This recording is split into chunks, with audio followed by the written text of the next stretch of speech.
What's going on, everybody? Welcome back to the New Era Prep Show. It's been a while since I've seen you guys. I hope everybody's doing good. I know I missed y'all. Sorry for the delays and not seeing me for a bit because as everybody knows, due to the impacts of hurricanes Helene and Milton, we've had a bunch of Monday Night Football, and then this past Wednesday I was out at the Paradise Madness event at FAU, which inconveniently conflicted with the same time as our Wednesday show at 5:30. So, Coach Jakis, shame on you for interrupting my show. No more pep rallies in the middle of my show. But yeah, I hope everybody's been good. I personally just got back from Louisville, flew in yesterday, spent the overwhelming majority of my day on a plane yesterday or in an airport because of some lovely layovers. And then I spent the overwhelming majority of my day today sleeping because I haven't slept in days. Life of a photojournalist, ladies and gentlemen, spend more time on Adobe Lightroom and Adobe Premiere than I do with my family and not in bed. But we've got some high school football going on right now, actually. One of the makeup games actually is moved to this afternoon. Lake Worth versus John I. Leonard. Right now, Lake Worth leads John I 8-7 following a kick return to the crib. So stay tuned with updates to that. As always, tune into New Era Prep and Bleacher Brothers social medias for more. I got my good friend, Mr. Shane Robinson. You may know him as either East Coast Exposure or the Hurricane. The only Canes fan that's bigger and more drawn in than me is Mr. Hurricane. So, yeah, he's live from the scene right now at John I. Leonard. So stay tuned for updates on that. Make sure you're liking and retweeting. As always, we appreciate all the love because at the end of the day, it's for the kids, not for us. But high school football happened this week on our regularly scheduled Thursday and Friday slate. I really don't want to touch on the Monday games from last week. Those are long gone. Let's talk about what happened on Thursday and Friday. Starting off, y'all know the drill. We're going to start off Palm Beach County, then we're going to go up to the Treasure Coast areas, then we're going to go down south. So, without further ado, let's dive into it, shall we? First game I want to talk about, Atlantic High versus Deerfield. 41-8 victory for the Eagles. 3 first-half touchdown performance from running back West Virginia four-star commit, Mr. DeAndre Desner for the Eagles. Like I said, 150 all-purpose yards in 2 quarters of play. Very impressive day for DeAndre. 3 touchdowns. All in all, just big win for Atlantic. Cardinal Newman defeated Melbourne Central Catholic on Senior Day, 43-10. Big win for the Crusaders, just really defending home field as always. Zanai Scott with a rushing touchdown and a kick return touchdown, one of the bigger performances of the day, alongside a 156-yard, 2-touchdown performance from star running back Louisville commit Jalen Brown. Not the Hooper, the real athlete with the same namesake. West Boca versus Bishop Verot. Oh, hi, Lonnie. Go away. Love you, dog. Go away. West Boca versus Bishop Verot. West Boca traveling all the way out there. 2.5-hour bus ride. 34-14. Come away victory for the Bulls. Big performances all around. Mason Mallory. 200 yards, 2 touchdowns in the air. Javian Mallory, almost 100 yards, I believe 97, and a touchdown alongside a 100-yard performance from running back Jaden Lockhart. Mark Hannaford got in the end zone. All around, just dominant win offensively for West Boca, but defensively, 11 total tackles for star defensive lineman Xavier Reed alongside 2 sacks, 5 TFLs, 1 forced fumble, and 1 fumble recovery. That was the big defensive standout. I wanted to bring up X because nobody does it like Xavier Reed anywhere on that defensive line. He's easily the best defensive player in South Florida. I stand by it. Argue your mama. But I can really pull stats. Thank you, Coach Potts, for once again just stat dumping. Y'all know Coach Potts. He's a regular on this show. But let's kick things over to Santa Lucia's 63-0 victory over Forest Hill. 3 interception performance from Anate Smith alongside a pick six. Straight up athlete, man. Anate Smith announced his Final Four a little bit before the season, including Florida Atlantic, Western Kentucky, West Virginia, and UMass. That decision is coming soon, reports have told me. So where could your program be, or where could Anate be helping your program? Excuse me, guys. I'm a little rusty. I haven't done this in a couple days. We'll find out sooner, hopefully, rather than later. I kind of like watching Tay play football, so really just want to keep talking about him. Reports are for college, he will be playing safety. Obviously, having a 3 interception performance, I think he's pretty good at safety. Santa Lucia's also dominated offensively. Not everything happened defensively. Izzy Marion, running back, wide receiver, three touchdowns, 167 rushing yards on the day for Jamar Browder, 6 catches, 102 yards and a touchdown for the NC State commit. Big performances all around from the Santa Lucia's Big Three. A little bit of an upset, some people might say, is True North Classical came into Kings Academy and defeated the Lions in the last couple minutes of the game, 27-20. Absolute heartbreaker for the Lions, but they're going to bounce back. Not a worry. All around, very good win for True North, who supposedly just kept getting better as the nights went on, per one and only Mr. Dan Calvelli, who was on the scene for New Era, as usual. Royal Palm, 29-27 victory against Palm Beach Gardens. Royal Palm came from behind to secure this win. Max Greiner, 221 passing yards, 2 passing touchdowns, and a rushing touchdown. Top receiver, Demetrius Gibson, 5 catches, 119 yards, and a score. Big win for Royal Palm, who's been rolling. Pahokee defeated Zephyr Hills, not the water company, but Zephyr Hills 32-6, following a very big performance from Mr. Samuel Arnold. Pick six. Pick six has happened a lot this week, apparently. Pick six, forced fumble and a fumble recovery alongside 6 rushes, 450 yards. Big day for Sam Arnold. Excuse me, ladies and gentlemen. Glade Central defeated Sebring 21-17 with a go-ahead touchdown by Taj Barnes in the last couple minutes. Cardinal Gibbons defeated Boca High 49-14.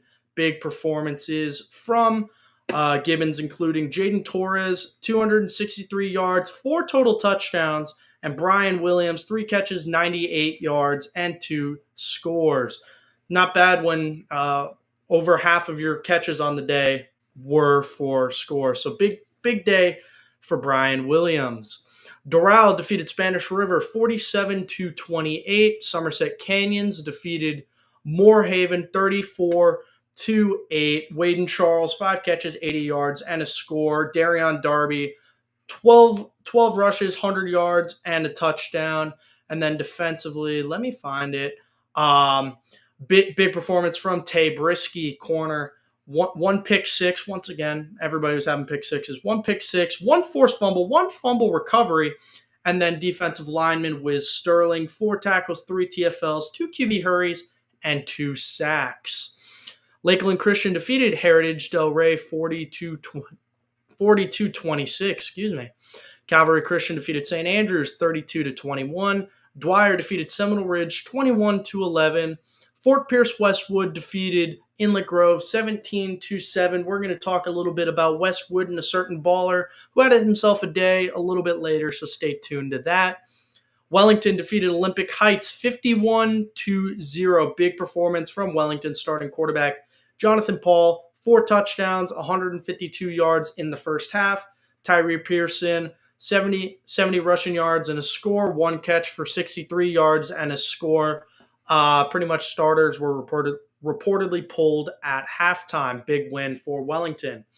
Boynton Beach defeated John I. Leonard 48-13. Bentley Ware Robinson, 100 yards passing, 97 yards rushing, 2 total touchdowns on the day. Benjamin Everett, 5 tackles, 2 sacks, 2 forced fumbles, and 1 TFL. Big day for Boynton. Tradition Prep defeated St. John Paul in a nail biter 34-29. Space Coast defeated Oxbridge 25-0. Lake Worth defeated Palm Beach Lakes 25-20. And Suncoast defeated Northeast 20-6. That's everything coming out of Palm Beach County. Now we're going to take a trip up north to the 772. Y'all know the deal. John Carroll defeated Sebastian River 37-6. Jupiter once again defeated Martin County 20-10. Once again, Westwood defeated Inlet 17-7. Jensen Beach defeated Fort Pierce Central 26-7. Treasure Coast defeated Centennial 36-14. Port St. Lucie defeated South Fork 24-22 victory for Port St. Lucie, and St. Edward's defeated Berean 41-0. Sorry, guys, the dyslexia is really messing with me today. I don't know what's happening. All of a sudden, I can't read. Might have to go back to 3rd grade. Now, going back down south, Chaminade Madonna defeated Avant-Garde 56-0. Miami Central defeated Miami Norland 22-14. Supposedly amazing game. Wish I wasn't on a flight. I would have been there. St. Thomas Aquinas defeated Monarch 44-6. American Heritage Plantation defeated Archbishop McCarthy 35-0. Another big day for the connection between Diabel and Malachi Tony. Y'all know the deal when it comes to them. Whenever they step on the field, they're going to ball. The West, Miami Northwestern defeated Columbus 23-18. Supposedly big game for a bunch of the Miami Northwestern stars. Western defeated Cypress Bay 46-0. Booker T. Washington defeated Miami Southridge 27-14. Palmetto defeated Miami Edison 41-24. Piper defeated Plantation 14-7.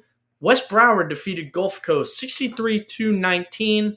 Carroll City defeated Homestead 20-9. Blanche Ely defeated Dillard in the Soul Bowl 31-7. And Immaculate LaSalle defeated St. Brendan 14-7. That's all of the high school football talk of what happened this weekend. All around big performances. There's a couple more I do want to shout out for Jupiter in their win against Martin County. Big defensive line performances. KJ Larson, 6 tackles, 2 TFLs, 1 sack, alongside 31 rushing yards and a touchdown. Nico Casella, 6 tackles and a sack, 1 TFL, 2 QB hurries. Where is it? Like I said, West Boca, dynamic running back duo. 200 rushing yards between Javian Mallory and Jaden Lockhart, alongside a touchdown. Somerset just had everything popping for them. Palm Beach Central defeated Benjamin with a go-ahead field goal. I don't know how I forgot to put this one on. Palm Beach Central defeated Benjamin 27-24. Go-ahead field goal, 35-yarder from Ethan D'Agostino. For Palm Beach Central, Chance Routson, 373 yards, 2 touchdowns, both to Kamari Williams, who recorded 8 catches, 198 yards, 2 touchdowns. Nedrick Bolden with another rushing touchdown in the Wildcat. All in all, big performance from the Palm Beach Central offense. As previously stated, in my opinion, my MVP of the week. The poll hasn't ended yet. Anate Smith, 3 picks, 1 pick six. Big performance from Tay. Loved what I saw out of that one. But we are going to take ourselves a little bit of a break. We're going to take a little bit of a music break. We're going to come back and we're going to talk what's happening with the remainder of the high school football slate in all of Florida due to the effects of both storms, alongside 2 really big recruiting stories. But we're going to be right back in a few moments. Stay tuned.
What's going on, guys? Welcome back to the New Era Prep Show. Took a little bit of a break to just make sure I had everything in order with this next segment. Due to the effects of Hurricane Helene and Hurricane Milton, the FHSA has announced that they are pushing back they're extending the regular season 1 week to make up any district games or any games of note, um, which will then subsequently push back everything with the state series. Everything will be postponed by a week. So now this first or the final week of the regular season will be the week of November 7th, which is when all games must be finalized. The last regular season game played must be November 7th to give time for playoff seeding to be calculated and announced on November 9th. Previously, the beginning of the playoffs was going to be November 7th or November 8th, excuse me. So obviously, things get pushed back by a week. State championships will now be the weekend of December 13th at Pitbull Stadium at FIU. So that is some big news coming out because teams have options. You can either finalize your schedule with the district games. Obviously, district games are needed in order to determine playoff seeding. As you know, when you win your district auto bid, it's just like winning.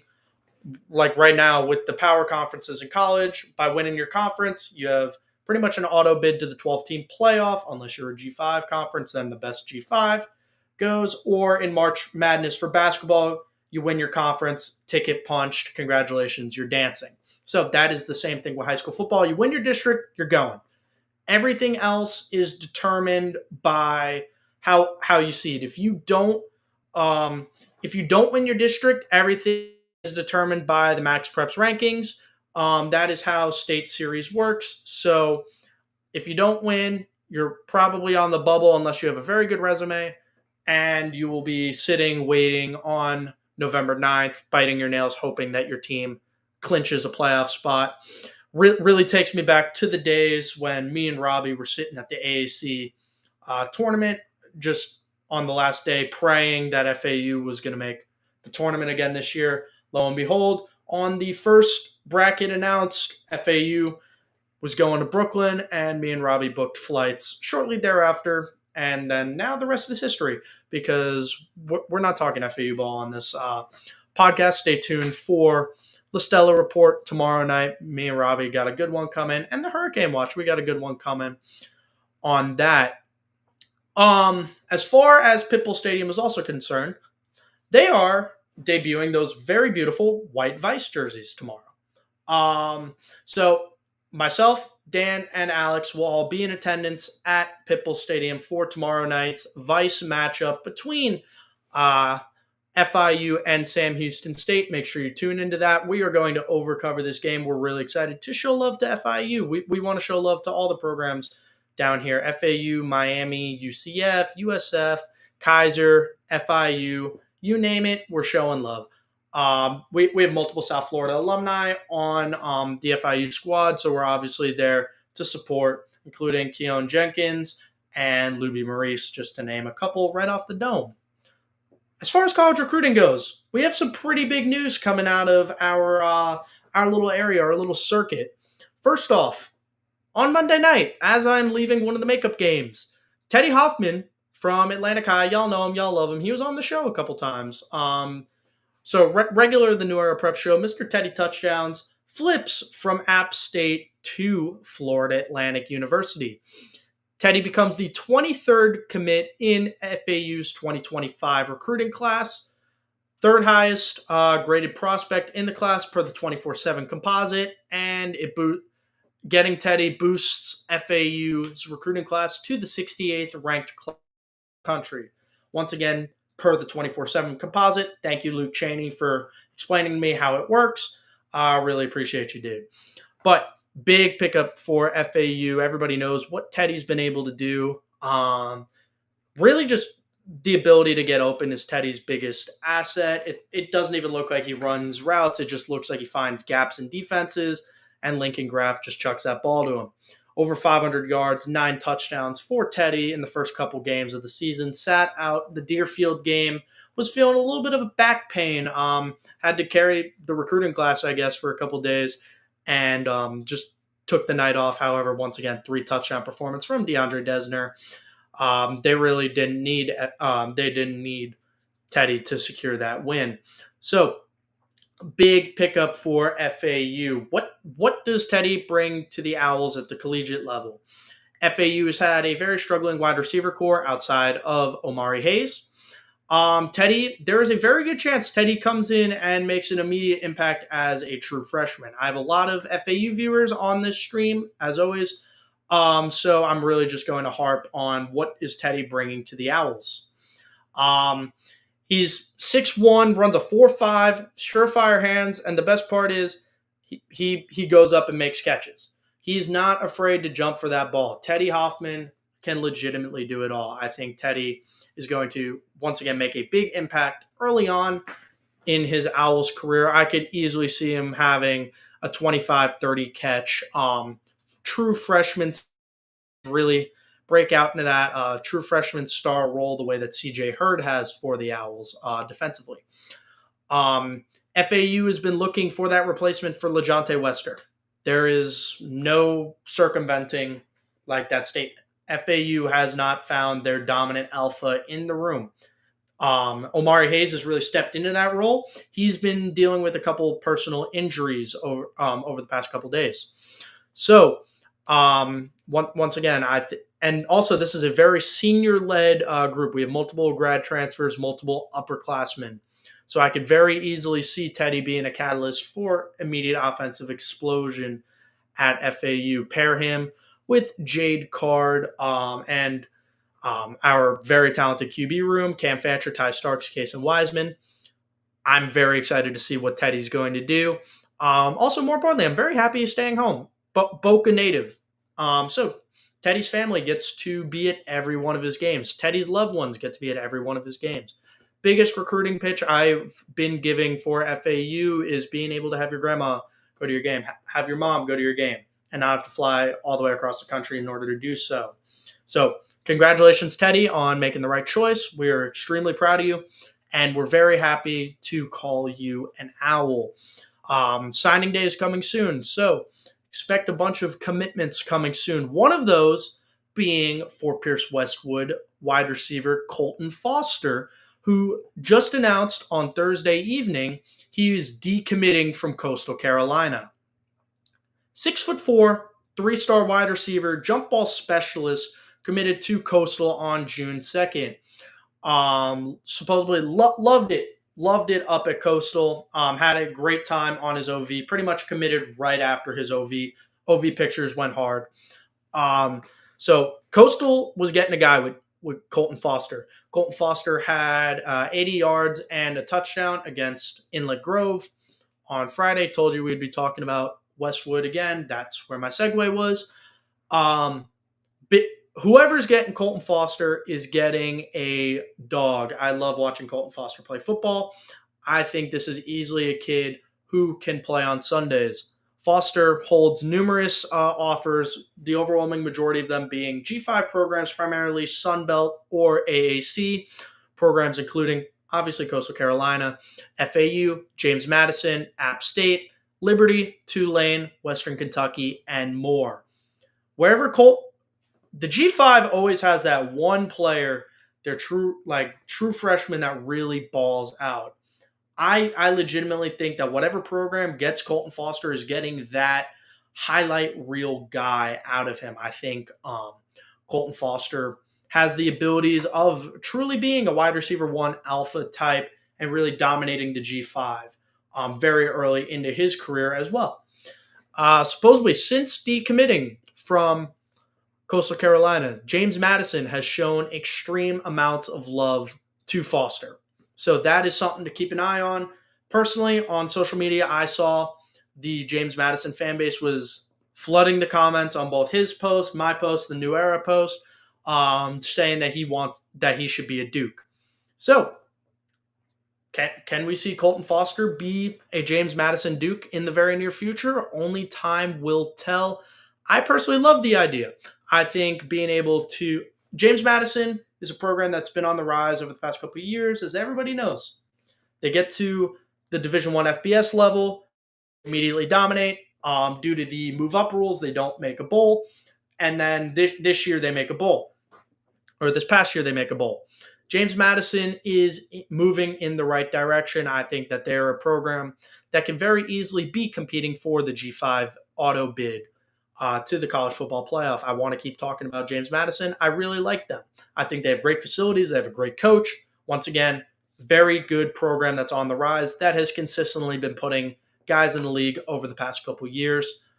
I like the move. My prediction: Colton Foster is either a James Madison Duke or is an App State Mountaineer. App State has an opening in the wide receiver room right now. So could we see go from Florida to Florida, from Teddy Hoffman to Colton Foster? I like it. Either which way, Teddy Hoffman's an FAU Owl. We don't know where Colton Foster is going to be, but where he's going to be a baller. So stay tuned for more updates on that. As of right now, I do not have any updates coming out of this out of the Lake Worth John I game. I believe it is still gridlocked at 8-7. 1 second, let me just go through social media just to make sure. Once again, texting Shane right now, make sure that we've got an update. But as of right now, it is still 8-7. Halftime score 8-7. So there we have it. But I do want to thank everybody once again for tuning into this episode of the New Era Prep Show on the Bleacher Brothers Sports Network. Kind of an early night. There's not really crazy amounts of stuff to talk about today. We're going to have a banger on Wednesday. Myself, and I'm going to bring Dan on, hopefully. Got to make sure he clears his schedule. I don't think he has a date, so we might be able to get Dan on the show, and we might be able to get another special guest. We're going to plan for it. But stay tuned for that. As always, tune into Bleacher Brothers and New Era Prep social media accounts. At Bleacher Brother on Twitter, at Bleacher Brothers on Instagram, at Era Prep on Twitter, at New Era Prep on Instagram. Make sure you're following all of them for local, high school, college, pro football, pro sports updates. We've got a great slate of stuff coming, whether it is on the college scene, whether it's on the pro scene, the MLS scene. Guess what? The MLS playoffs are starting. I will be in attendance on Friday night too, Inter Miami's home playoff opener. So stay tuned for everything coming our way with that, because we got some great stuff going on right now. You don't need to join up into other people's stuff in order to make it great, but guess what? When you do, make an impact. That's all I got to say. Once again, everybody, thank you so much for tuning in. Thank you for all the love and the support. I'm Christian Proscia. Have a great night, everybody.